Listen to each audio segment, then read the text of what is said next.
ना वाइस अलग से डालना पड़ेगा है। तो देखना हम लोग क्या बता रहे थे कि सीडीकेज टू पार्ट्स में, एक तो प्रोटीन जिसको क्या बोलेंगे साइक्लिन, दूसरा एंजाइम जिसको क्या बोलते हैं काइनेज, दूसरे का नाम क्या है काइनेज। तो ये हो गया सीडीकेज प्रोटीन जिसका नाम क्या है साइक्लिन प्रोटीन, एंजाइम में क्या बोलेंगे काइनेज एंजाइम। तो अब ये करता क्या है, ये हमारा जो सेल साइकिल है, इस सेल साइकिल को हम लोग 4 पार्ट में डिवाइड कर देते हैं। ये हो गया G1, ये हो गया S, ये हो गया G2 और ये हो गया M। ठीक है, तो जब ये जाएगा कहाँ G1 से S में, और जब ये जाएगा कहाँ S से G2 में, और जब ये जाएगा कहाँ G2 से M में। तो ये हमारा सेल साइकिल में जो सीडीकेज एंजाइम होता है, इसका काम क्या होता है, जब G2 से M में जाते हैं तो यहाँ पर इस तरीके से आ जाता है M साइक्लिन, M साइक्लिन, और कुछ इस टाइप से रहता है। तो अभी जो ये है, ये कैसा है इनएक्टिव है, कैसा है इनएक्टिव है। क्यों, क्योंकि अभी किसी के साथ अटैच नहीं हुआ है, तो ये अभी एम साइक्लिन जो है ये कैसा रहेगा इनएक्टिव या अक्रिय। इनएक्टिव को क्या बोलते हैं हिंदी में अक्रिय। अब उसके बाद जैसे ही ये यहाँ पे पहुंचेगा तो ये यहाँ पर आ गया और इसके साथ जुड़ गया इस तरह से। तो यहाँ पर सी डी के जुड़ जाता है और इसका नाम क्या होता है एम साइक्लिन कॉम्प्लेक्स। नाम क्या हो गया एम साइक्लिन कॉम्प्लेक्स। लेकिन अब ये क्या हो गया एक्टिव, क्यों, क्योंकि ये किसी के साथ जुड़ गया। अब जो कार्य करना है वो कर सकता है। तो जो एम साइक्लिन कॉम्प्लेक्स होता है वो एक्टिव या सक्रिय होगा और सेल डिवीजन को G2 से एम फेज में ले जाएगा। तो ये हमेशा ऐसा ही नहीं रहेगा, ये फिर आगे सेल साइकिल चल देगा। तो आगे चलेगा तो फिर क्या होगा सीडीकेज को पुनः अलग होना पड़ेगा। तो अब ये क्या करेगा फिर से यहाँ से क्या हो जाएगा अलग। तो ये यहाँ पर जैसे ही अलग होगा फिर से क्या हो जाएगा इनएक्टिव। और जैसे ही ये यहाँ से अगले स्टेज में जाएगा तो यहाँ पर ये फिर से जुड़ जाएगा सीडीकेज से, यानी सीडीकेज तो है ही, यहाँ पर कौन आ जाएगा एस साइक्लिन। यहाँ पर कौन आया था एम साइक्लिन, और उस पर जुड़ गया था कौन सीडीकेज, तो उसका नाम क्या हो गया था एम साइक्लिन कॉम्प्लेक्स, और ये कैसा था एक्टिव। अब यहाँ पे ये उससे अलग हो गया, किससे एम साइक्लिन से। एम साइक्लिन को ऐसे कर देते हैं इस तरीके से। तो अब हमारा सीडीकेज इसके साथ जुड़ गया, बन गया एम साइक्लिन कॉम्प्लेक्स और हो गया एक्टिव। फिर जैसे ही ये इससे निकल करके अलग हो जाएगा फिर से क्या हो जाएगा इनएक्टिव। अब आएगा कौन एस साइक्लिन, तो यहाँ पर एस साइक्लिन इसमें इंटर कर लेगा और यहाँ पर फिर से कौन आकर के जुड़ जाएगा एस साइक्लिन आकर के यहाँ पर जुड़ जाएगा, क्योंकि ये तो पहले से ही सीडीकेज है। तो अब इसका नाम क्या रख देंगे, इसका नाम हो जाएगा एस साइक्लिन कॉम्प्लेक्स, और ये अब क्या हो जाएगा एक्टिव, क्या हो जाएगा एक्टिव। और जैसे ही ये एक्टिव होगा G1 से इसको कहाँ ले जाएगा एस फेज में, और जब ये फिर से यहाँ चल देगा तो ये इस तरीके से फिर से यहाँ पे क्या हो गया इनएक्टिव, जो कि हमने पहले ही लिख दिया है। ठीक है, तो जो एम साइक्लिन है वो यहाँ से इंटर करता है, यानी कि एम साइक्लिन G2 से एम फेज में ले जाने के लिए जिम्मेदार होता है, एस साइक्लिन G1 को एस फेज में ले जाने के लिए जिम्मेदार होता है। तो जब ये लोग सीडीकेज एंजाइम के साथ जुड़ते हैं तो एम साइक्लिन क्या हो गया प्रोटीन पार्ट, एस साइक्लिन भी क्या हो गया प्रोटीन पार्ट, सीडीकेज क्या हो गया यानी काइनेज एंजाइम हो गया। तो जब G2 से M में जाना हो तो एम साइक्लिन कॉम्प्लेक्स बनता है जो कि एक्टिव होता है, और ये G2 से इसको एम फेज यानी प्रोफेज मेटाफेज एनाफेज टीलोफेज चलाने के लिए आवश्यक होता है।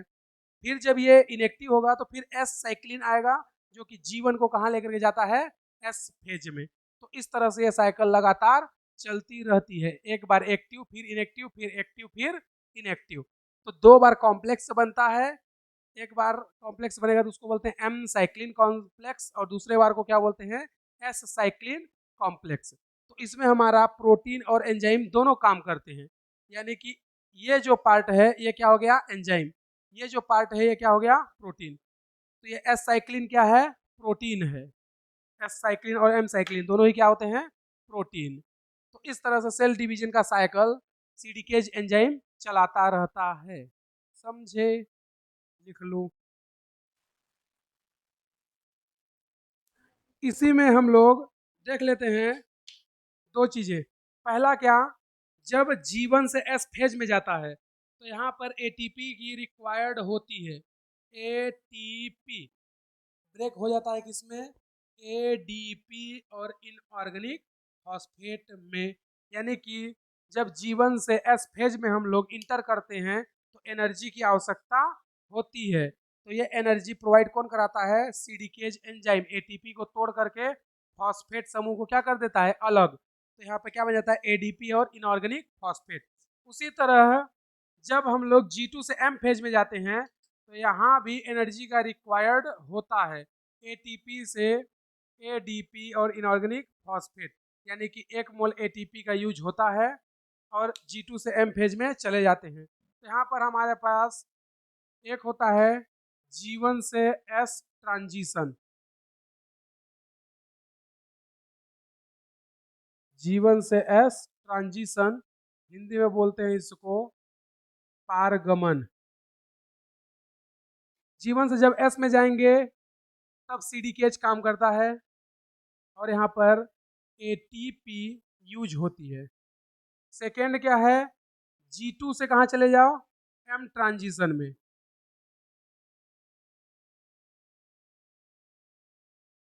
तो उस टाइम पर भी सीडीकेच काम करता है और एटीपी यूज होती है। तो इन दोनों जगह हमारा जो एंजाइम होता है वो क्या होता है एक्टिव होता है और एटीपी को तोड़ करके जो ऊर्जा मिलती है उसी ऊर्जा से सेल साइकिल को चलाता रहता है। तो सीडीकेज एंजाइम सेल साइकिल चलाने के लिए बहुत ही आवश्यक होता है, समझे। तो इसको भी नोट कर लो। विभाजन, तो इसको पढ़ने से पहले हम लोग थोड़ा सा क्रोमोसोम को एक बार रिवाइज कर लेते हैं।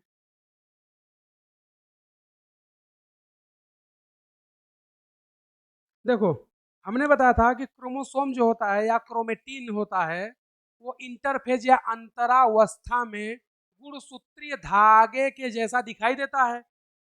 ऐसा गुणसूत्र हमें मेटाफेज अवस्था में दिखाई देता है, अंतरावस्था में केवल धागा या रस्सी हमें दिखाई देगा। तो जब अंतरावस्था में केवल धागा या रस्सी दिखाई देता है तो हम लोग बोलते थे कि जो क्रोमेटिन होता है वो थ्रेड लाइक स्ट्रक्चर होता है जो कि अंतरावस्था में दिखाई देता है। लेकिन गुणसूत्र की संरचना का अध्ययन कब करते हैं मेटाफेज अवस्था में। तो मेटाफेज में हमारा गुणसूत्र कुछ इस तरीके से दिखाई देता है। तो इसमें हमने बताया था कि ये जो पॉइंट होता है ये वह बिंदु है जहां से गुणसूत्र आपस में जुड़ते हैं और इसी को हम लोग क्या बोलते थे सेंट्रोमियर, क्या बोलते थे सेंट्रोमियर। और सेंट्रोमियर को हमने बताया था कि यह एक प्रकार का हेट्रोक्रोमेटिन है जो कि परमानेंट क्या हो जाता है इनएक्टिव, जिससे गुणसूत्र आकर के जुड़ते हैं। इसी को हिंदी में क्या बोलते हैं गुणसूत्र बिंदु, अर्थात वह जगह जहां पर गुणसूत्र आकर के जुड़ता है। तो सेंट्रोमियर या गुणसूत्र बिंदु से गुणसूत्र के दोनों भुजा स्मॉल और लार्ज, इसको क्या बोलते हैं पी आर्म इसको क्यू आर्म, ये दोनों आपस में अटैच होती हैं। लेकिन जब तुम लोग देखोगे इसको तो ये जो होता है इनके अंदर इस तरह से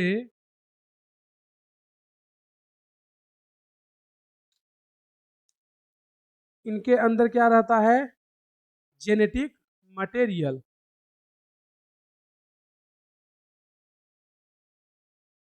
ठीक है। तो देखना ये जो ऊपर का पार्ट है केवल इसकी अगर हम लोग बात करें तो ये होता है एक क्रोमेटिन, क्या होता है एक क्रोमेटीन, ये दूसरा, ये तीसरा और ये चौथा। तो मेटाफेज में एक गुणसूत्र में 4 क्रोमेटीन दिखाई देते हैं, लेकिन इस पूरे को यहां से यहां तक को बोलते हैं क्रोमेटिड। क्या बोलते हैं? क्रोमेटिड। जबकि ये क्या है? क्रोमेटीन। तो क्रोमेटीन जो होता है गुणसूत्र बिंदु से ऊपर या नीचे वाला पार्ट क्या होता है? क्रोमेटीन। तो एक गुणसूत्र में 4 क्रोमेटीन। हमेशा ऐसा होगा जरूरी नहीं है, क्योंकि हो सकता है कि हमारा क्रोमोसोम ऐसा रहे तो इसमें तो 2 ही क्रोमेटीन रहेंगे, लेकिन हम लोग मेटाफेज में स्टडी करते हैं इसलिए जनरली मानते हैं कि 4 क्रोमेटीन होता है। तो एक पूरा का पूरा लड़ी या एक जो डंडा है उसको क्या बोलते हैं? क्रोमेटिड। तो एक गुणसूत्र में 2 क्रोमेटिड, एक इस पार वाला और दूसरा ये वाला, तो 2 क्रोमेटिड होता है। हमने तुम लोग बताया था कि यहाँ पर 2 होता है काइनेटोकोर। क्या होता है? काइनेटोकोर, जिससे स्पिंडल फाइबर आकर के जुड़ते हैं। यह है काइनेटोकोर। इससे गुणसूत्र स्पिंडल फाइबर या तरकु तंतु आकर के जुड़ेंगे और डिवीजन के समय ये क्या होगा? बीच से ऐसे स्प्लिट हो जाएगा और एक क्रोमोसोम उधर चला जाएगा, एक क्रोमोसोम इधर, यानी कि दोनों विपरीत ध्रुवों पर चले जाते हैं। तो मेटाफेज अवस्था में गुणसूत्र कुछ इस तरीके से दिखाई देता है। इसके अंदर यानी कि एक आर्म या पी या क्यू को क्या बोलते हैं हम लोग? क्रोमेटिन। और पूरा पी क्यू को क्या बोल देंगे? क्रोमेटिड। तो 2 क्रोमेटिड एक गुणसूत्र में होता है, लेकिन क्रोमेटिन कितना होते हैं?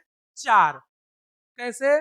यहां से यहां तक का पार्ट एक क्रोमेटिन, यहां से यहां तक का पार्ट दूसरा क्रोमेटिन, यहां से यहां तक का तीसरा और यहां से यहां तक का चौथा। तो एक गुणसूत्र में 4 क्रोमेटिन होते हैं, लेकिन क्रोमेटिड कितना होता है? 2। यहाँ से यहाँ तक का पूरा पार्ट एक क्रोमेटिड और इधर वाला यहाँ से यहाँ तक का पूरा पार्ट दूसरा क्रोमेटिड। तो टोटल 2 क्रोमेटिड होते हैं, लेकिन ये हमेशा जरूरी नहीं है। जैसे इसमें देखोगे तो 2 क्रोमेटिन है लेकिन एक क्रोमेटिड है। कैसे? ये ऊपर वाला जो पार्ट है ये क्या है? क्रोमेटिन। जबकि ये पूरा का पूरा ही पार्ट क्या है? क्रोमेटिड। तो क्रोमेटिन कितना है? 2। एक ये एक ये। क्रोमेटिड कितना है? एक। ये पूरा। तो क्रोमोसोम में जो एक पूरा डंडा होता है पी क्यू, उसको सम्मिलित रूप से क्या बोलते हैं? क्रोमेटिड। और जो हाफ पार्ट होता है सेंट्रोमियर से ऊपर का या नीचे का पार्ट, उसको क्या बोलते हैं? Chromatid, sorry chromatin. तो एक क्रोमोसोम में 4 क्रोमेटीन या 2 हो सकते हैं। जनरली हम लोग मेटाफेज में क्रोमोसोम की स्ट्रक्चर का अध्ययन करते हैं, इसलिए हम लोग 4 मान के चलते हैं। क्यों? क्योंकि इंटरफेज या बोले प्रोफेज में क्रोमोसोम दिखाई ही नहीं देते। इंटरफेज में ये धागे के जैसा दिखाई देते हैं, थ्रेड लाइक स्ट्रक्चर। उस टाइम पर ऐसा दिखता नहीं है, इसलिए हम लोग ऐसा मानते हैं कि जो हमारा क्रोमोसोम है उसमें 4 क्रोमेटिन और 2 क्रोमेटिड होता है, 2 काइनेटोकोर और एक सेंट्रोमियर होता है। समझे? तो इसको बना लो, फिर माइटोसिस को आगे कंटिन्यू करते हैं। तो ये हो गया बाहर कोशिका झिल्ली, ये हो गया केंद्रक झिल्ली। और केंद्रक के अंदर यानी न्यूक्लियोप्लाज्म में क्या मिलता है? क्रोमेटिन, जो कि अत्यधिक संघनित हो जाता है, तो उसी को हम लोग क्या बोल देते हैं? क्रोमोसोम। तो जो हमारा क्रोमोसोम है उसका अध्ययन कर रहे हैं, तो हम लोग क्या कर देते हैं? यहाँ पर इस तरह से 4 डंडे लिख देते हैं। ये जो कोशिका है कैसी है? 2n यानी द्विगुणित। कोशिका कैसी है? द्विगुणित। 2n मतलब द्विगुणित। द्विगुणित कोशिका में क्रोमेटिन कितने हैं? 4। तो हम लिख सकते हैं 4 क्रोमेटिन। और गुणसूत्र कितने होंगे? 2c। तो उसमें डीएनए कितना होगा? 4। अभी स्ट्रक्चर में देखे थे 4 डीएनए था, 2 ऊपर और 2 नीचे। क्रोमेटिन भी देखे थे, 2 ऊपर और 2 नीचे, लेकिन क्रोमेटिड कितना था? 2। एक इस पार वाला और एक उस पार वाला। तो एक हमारे पास द्विगुणित कोशिका है, उस द्विगुणित कोशिका में उसको हमने रिप्रेजेंट किया 2n से। क्रोमेटिड कितने हैं? क्रोमेटिन कितने हैं? 4। 2 से यानी 2 क्रोमोसोम जिसमें 4 डीएनए, 2 डीएनए सेंट्रोमियर से ऊपर और 2 डीएनए सेंट्रोमियर से नीचे। ये जो फेज है ये है G1। कौन है? G1। जैसे ही G1 से आगे हम लोग चले कहाँ, S और G2 में, तो S को हम लोग क्या बोलते हैं, यस को हम लोग बोलते हैं सिंथेसिस फेज या संश्लेषण प्रवस्था। तो एस फेज में जो डीएनए होता है उसका क्या हो जाता है, रेप्लिकेशन, यानी कि डीएनए की कॉपी बन जाती है। तो अब डीएनए जो 4 था वो क्या हो जाएगा, डबल हो जाएगा। तो यहाँ पर अगर हम लोग देखें तो ये ऐसे ही रहेगा, ये है S और G2 दोनों एक साथ रहेंगे। क्यों, क्योंकि जो S और G2 होता है, जो भी कहानी है वो पूरा का पूरा कहाँ होता है, S में। G2 में केवल एक ही चीज होता है, क्या, सेंट्रियोल से जो स्पिंडल फाइबर निकलते हैं उसका फॉर्मेशन G2 में होता है, बाकी G2 में कुछ नहीं होता है। मेन कहानी कहाँ होती है, S में। S में क्या होता है, जो हमारा डीएनए है उसका क्या होता है, रेप्लिकेशन। जो यू क्रोमेटिन है उसका भी क्या होता है, रेप्लिकेशन। हेट्रोक्रोमेटिन है उसका भी क्या होता है, रेप्लिकेशन। तो इन सभी की कॉपियां एस फेज में बन जाती हैं, और एस फेज को इसीलिए बोलते हैं संश्लेषण प्रवस्था।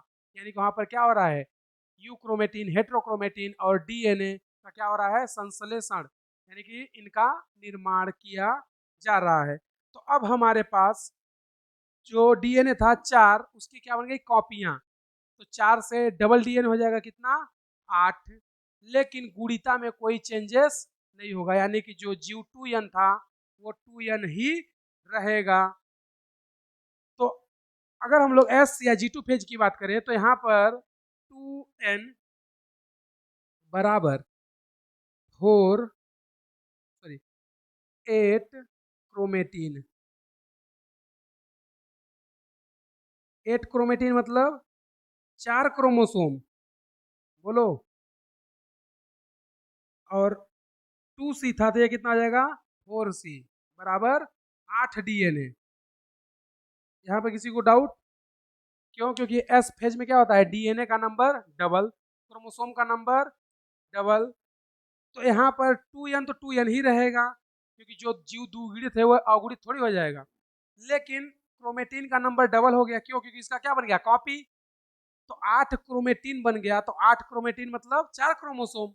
भाई एक क्रोमोसोम में 2 क्रोमेटिन, एक ऊपर और एक नीचे, तो 4 क्रोमोसोम में कितने जाएंगे, 8 क्रोमेटिन। और ये 4C से क्या हो जाएगा, 8 डीएनए। अब इसको हम लोग लेके चल देते हैं कहाँ, एम फेज में। कहाँ लेके चलते हैं, एम फेज में। जब एम फेज में जाएंगे तो एम फेज जो होता है, इसमें जो पहली स्टेज होती है उसको बोलते हैं प्रोफेज। क्या बोलते हैं, प्रोफेज। हिंदी में क्या बोलते हैं, पूर्वावस्था। ठीक है, हिंदी में क्या बोलते हैं, पूर्वावस्था। तो अब कहानी सेम रहेगी, अभी कुछ चेंजेस नहीं होगा। तो जैसा है वैसा ही रहेगा, लेकिन अब हमें ये जो धागे हैं, क्योंकि यहाँ से लेकर यहाँ तक यानी G1 S G2, ये पूरी कहानी 22 घंटे की इंटरफेज में चल रही है। यहाँ से यहाँ तक की कहानी कहाँ चल रही है, इंटरफेज में। ये जो G1 से चला है G2 तक, ये पूरा का पूरा कहाँ है, इंटरफेज या अंतरा अवस्था, जो कि 22 घंटे तक चला है। कितना, 22 आवर।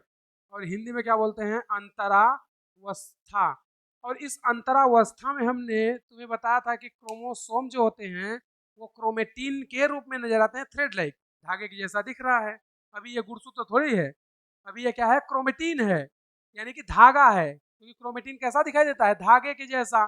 तो हमें क्रोमेटिन इंटरफेज में दिखाई देता है, कैसा, धागे के जैसा।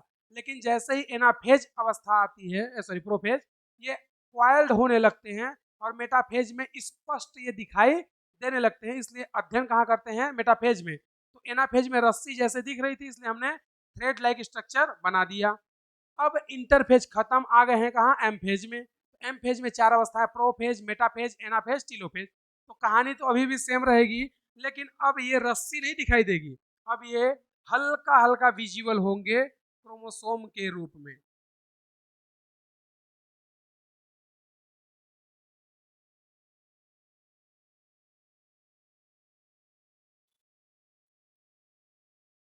ठीक है, तो इस तरह से ये क्रोमोसोम हमें हल्का विजुअल होंगे, लेकिन अध्ययन कहाँ करते हैं?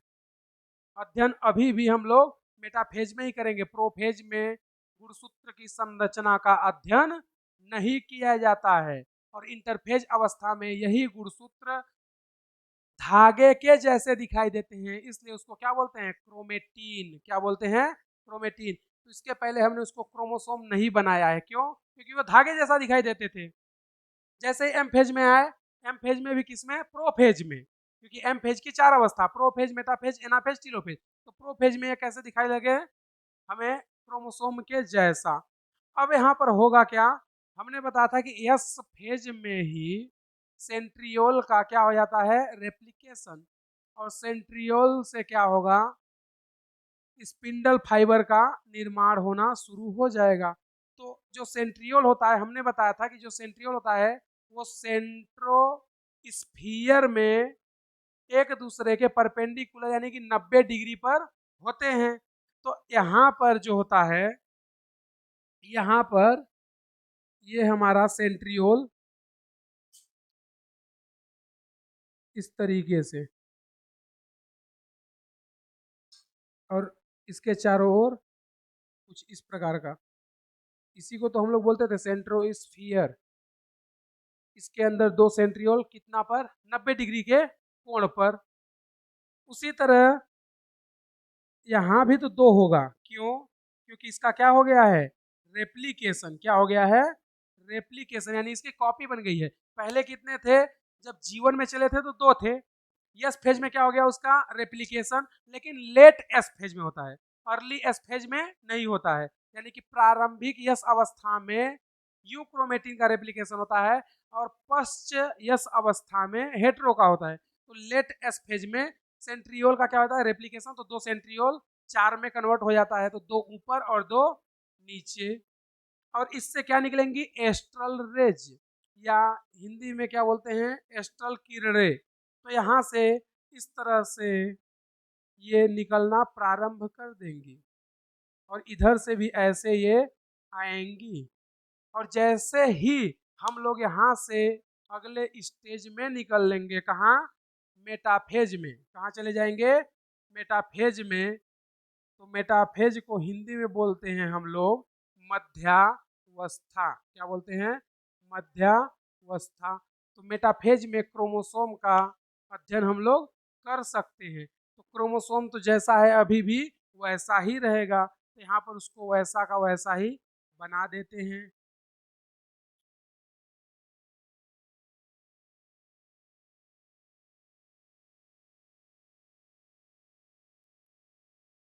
और ये सेंट्रोमियर, और यहाँ पर सेंट्रियोल, जो कि एक दूसरे के क्या होंगे? 90 डिग्री पर।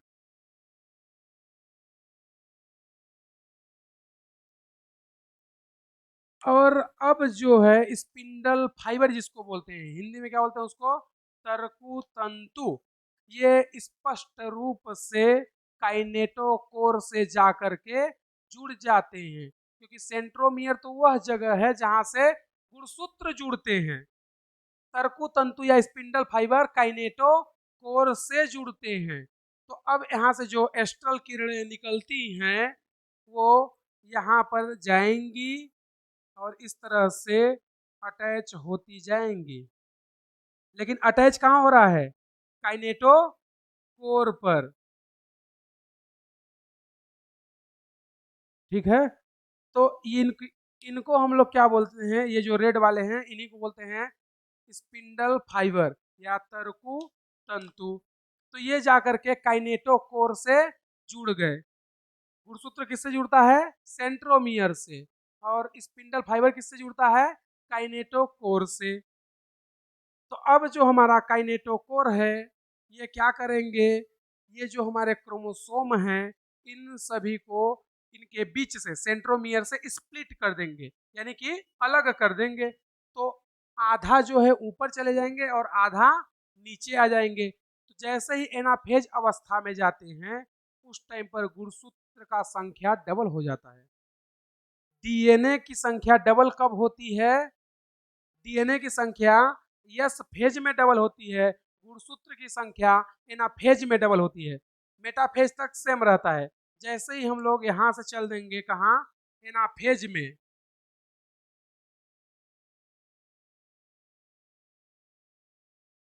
ये क्या है, एनाफेज।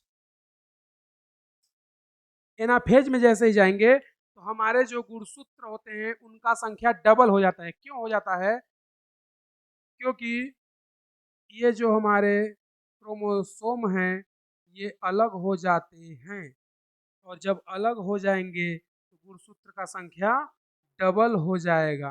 तो एनाफेज अवस्था में गुणसूत्र का संख्या डबल होता है, और एस फेज में डीएनए की संख्या डबल होती है। तो यहाँ पर हमारे पास क्या है, सेंट्रियोल,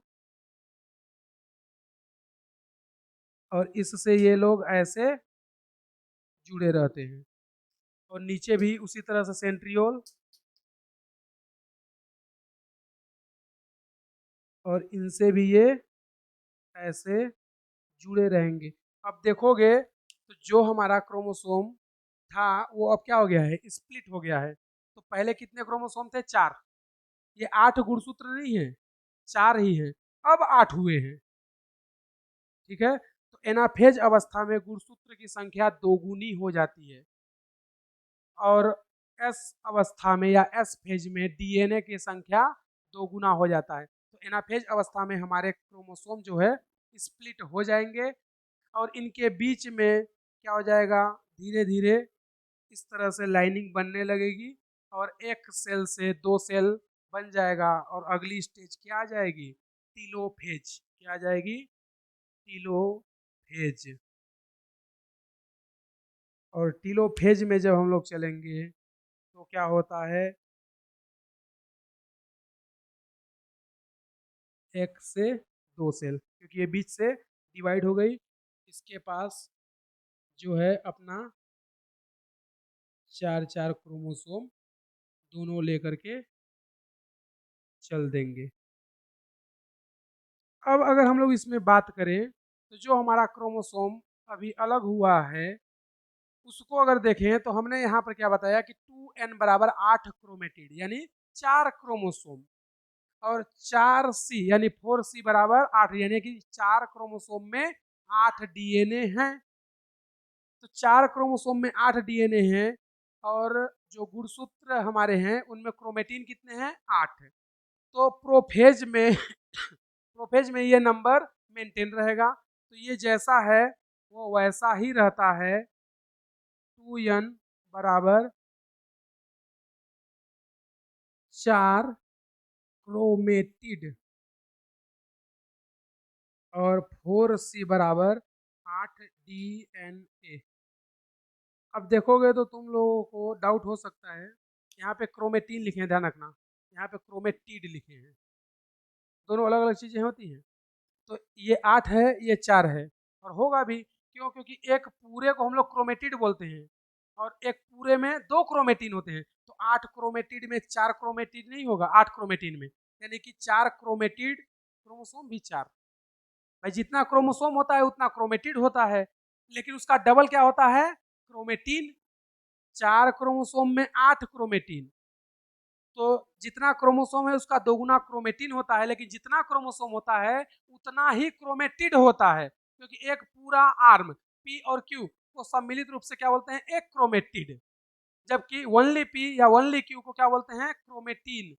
तो गुणसूत्र का दोगुना होता है क्रोमेटिन, लेकिन गुणसूत्र के बराबर होता है क्रोमेटिड।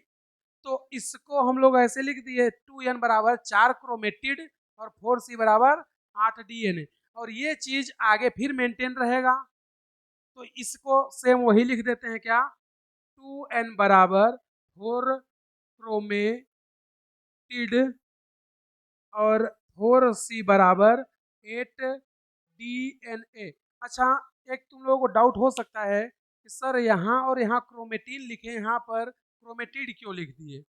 तो जब हम लोग इंटरफेज या अंतरावस्था में रहते हैं तो ये गुणसूत्र नहीं होते, ये गुणसूत्रीय धागे होते हैं जिनसे गुणसूत्र का निर्माण होता है। उन धागों को क्या बोलते हैं, क्रोमेटिन। लेकिन जब यही धागा बहुत उलझ जाता है, बहुत सघन हो जाता है, तो उसी धागे को हम लोग बोलते हैं क्रोमेटिड, इट मीन्स गुणसूत्र।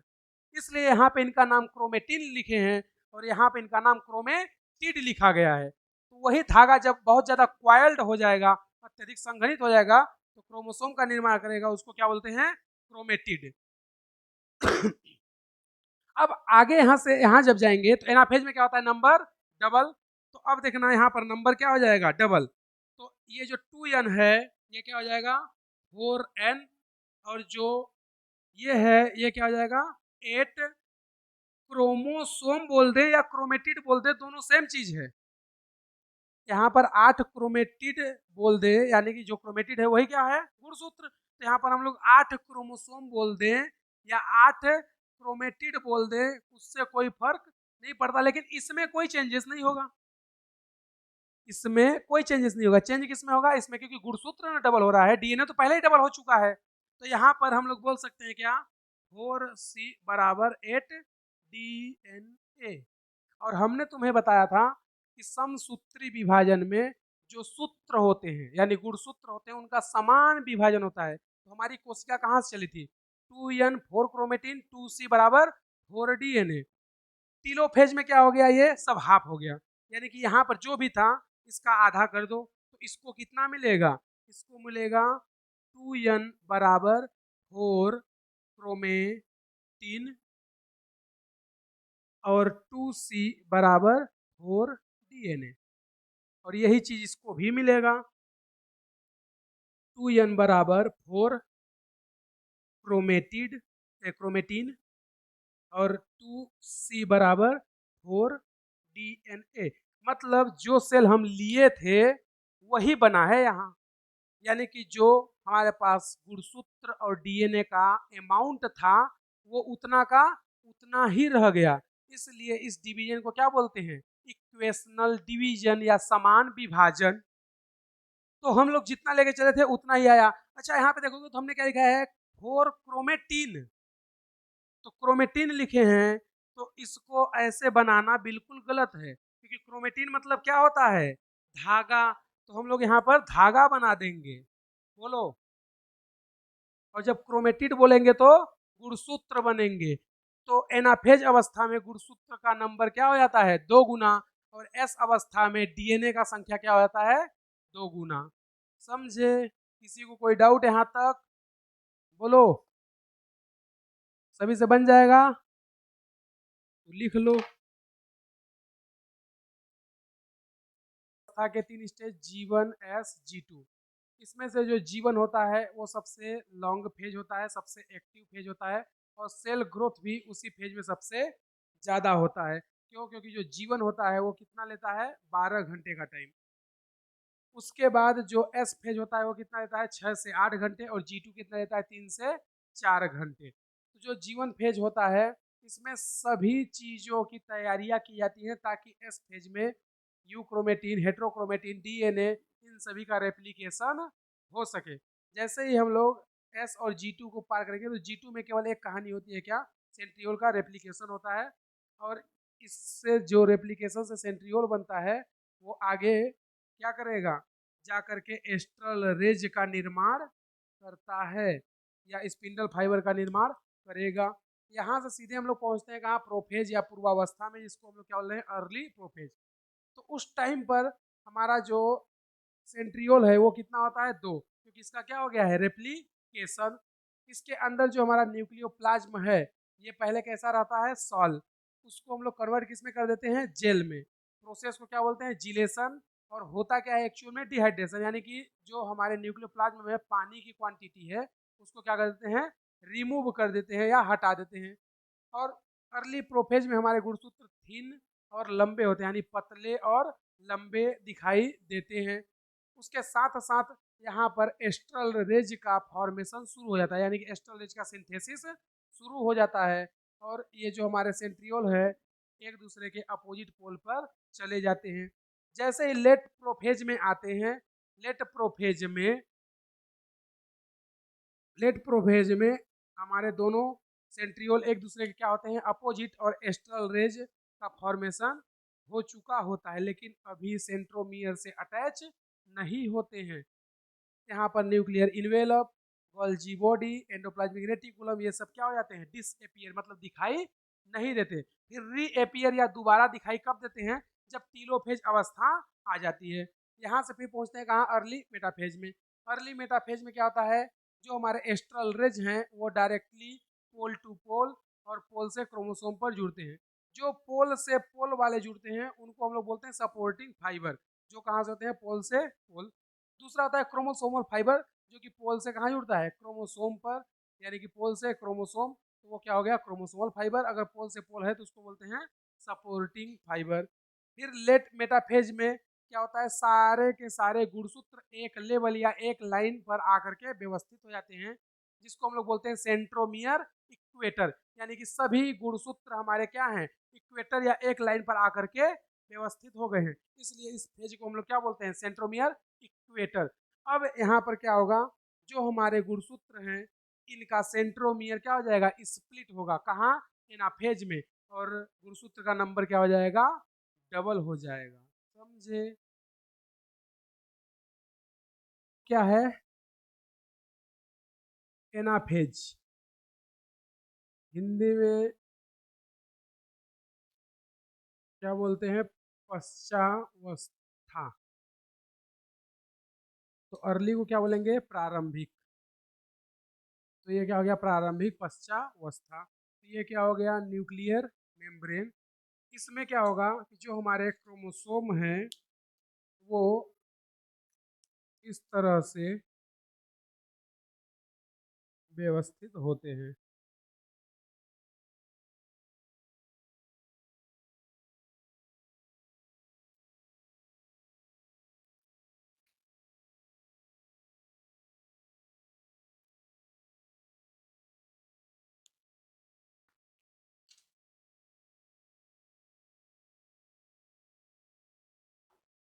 ये एल नहीं है, ध्यान रखना, ये दोनों ही क्या हैं, सेंट्रियोल, जो कि एक दूसरे के क्या होते हैं, 90 डिग्री या परपेंडिकुलर या राइट एंगल या समकोण पर।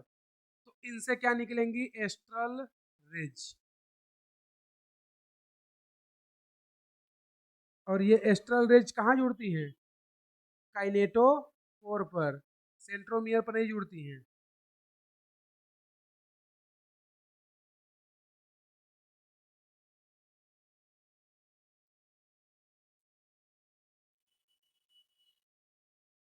और इनके बीच में जो होता है ये होता है इस तरीके से।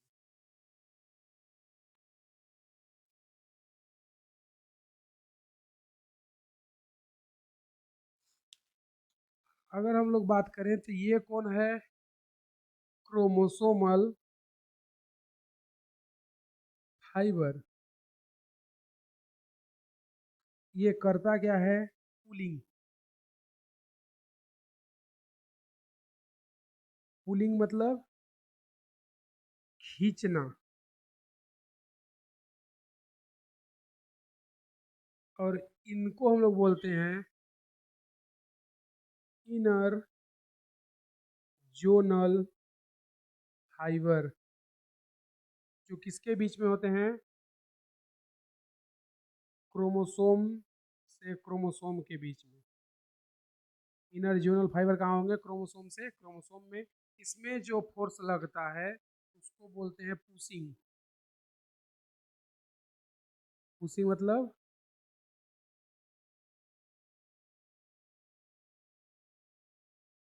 ढकेलना होता है, धकेलना होता है,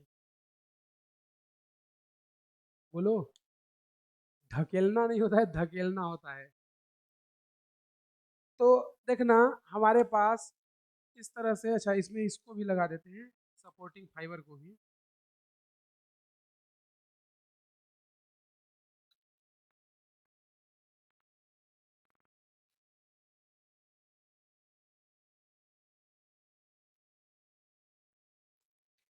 यहाँ पर होता क्या क्या है, यहाँ पर सेंट्रोमियर,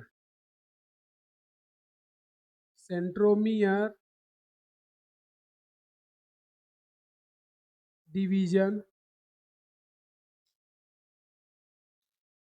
क्रोमोसोम डिवीजन,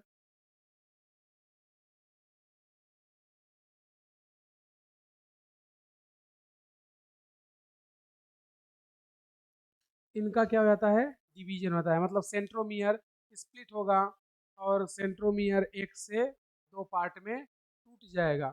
उसी तरह क्रोमोसोम का भी क्या होगा, डिवीजन, और एनाफेज में गुणसूत्र की संख्या क्या हो जाती है, डबल। तो यहाँ पर लिख सकते हैं हम लोग क्या, डबल नंबर ऑफ क्रोमोसोम। तो यहाँ पर गुणसूत्र की संख्या क्या हो गई, डबल। तो एनाफेज अवस्था में, इसमें लेट में लिख देंगे, हालांकि सीधे से हम लोग बोल सकते हैं डबल अमाउंट ऑफ क्रोमोसोम। तो यहाँ पर गुणसूत्र की संख्या क्या होती है, दो गुनी। अब देखो ये जो रेड वाले फाइबर है उसको क्या बोल रहे हैं, क्रोमोसोमल फाइबर। ये क्या करता है, गुणसूत्र को अपने पोल की ओर खींचता है। और जो इनर जोनल फाइबर है ये लोग क्या करते हैं, इन गुणसूत्रों को उनके पोल की ओर धकेलते हैं। इस तरीके से पुश एंड पुल मैकेनिज्म के द्वारा गुणसूत्र अपने अपने ध्रुवों की ओर चले जाते हैं। तो ये जो इनल फाइबर है वो क्या करेगा, गुणसूत्रों को धकेलेगा। तो ये गुणसूत्र ऊपर चलता जाएगा, ये नीचे, और जो क्रोमोसोमल फाइबर है ये इसको खींचता जाएगा। तो इसमें पुशिंग और पुलिंग मैकेनिज्म के द्वारा गुणसूत्र अपने अपने ध्रुवों की ओर चले जाते हैं। इस तरह से इन गुणसूत्रों का विभाजन हो जाता है, इसलिए सेंट्रोमियर का क्या हो गया, डिवीजन, यानी कि एक से दो सेंट्रोमियर बन गए। और क्रोमोसोम का भी क्या होता है, डिवीजन। तो एक से दो क्रोमोसोम बन जाते हैं। जब इसको आगे हम लोग देखते हैं तो इसका आता है लेट एनाफेज, पश्च सॉरी लेट एनाफेज। जो लेट एनाफेज होता है इसमें ज़्यादा कुछ खास नहीं होता है। जो हमारे क्रोमोसोम अपने अपने पोल की ओर गए हैं, इनके बीच में सेपरेशन करना जरूरी रहता है। तो ये सभी के सभी क्या होंगे, सेपरेट हो जाएंगे।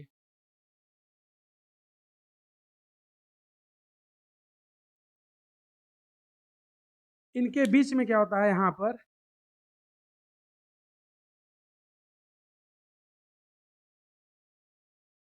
यहाँ पर माइक्रोट्यूब्यूल और माइक्रो फिलामेंट, कौन कौन, माइक्रोट्यूब्यूल्स एंड माइक्रो फिलामेंट, ये क्या होते हैं, अरेंजमेंट हो जाते हैं, arranged in mid body, arranged in mid body, यानी कि इस मध्य पर माइक्रोट्यूब्यूल और माइक्रोफिलामेंट आकर के व्यवस्थित हो जाएंगे।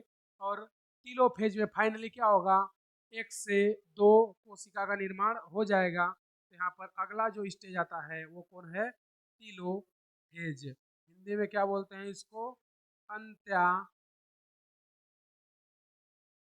अंत्यावस्था। और कुछ इस प्रकार से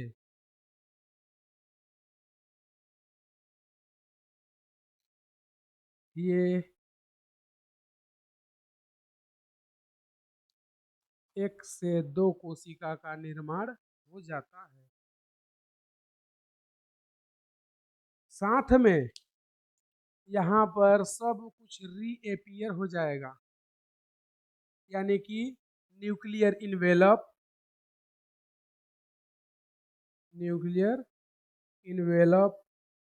गोल्जी बॉडी, एंडोप्लाज्मिक रेटिकुलम, ये सब क्या हो जाते हैं, रीएपियर। क्या हो जाएंगे, रीएपियर, या पुनः दृश्य हो जाएंगे, या पुनः दिखाई देने लगेंगे। समझे। तो यहाँ पर गोल्जी बॉडी, एंडोप्लाज्मिक रेटिकुलम और न्यूक्लियर इन्वेलप, ये सभी के सभी दोबारा आ जाते हैं।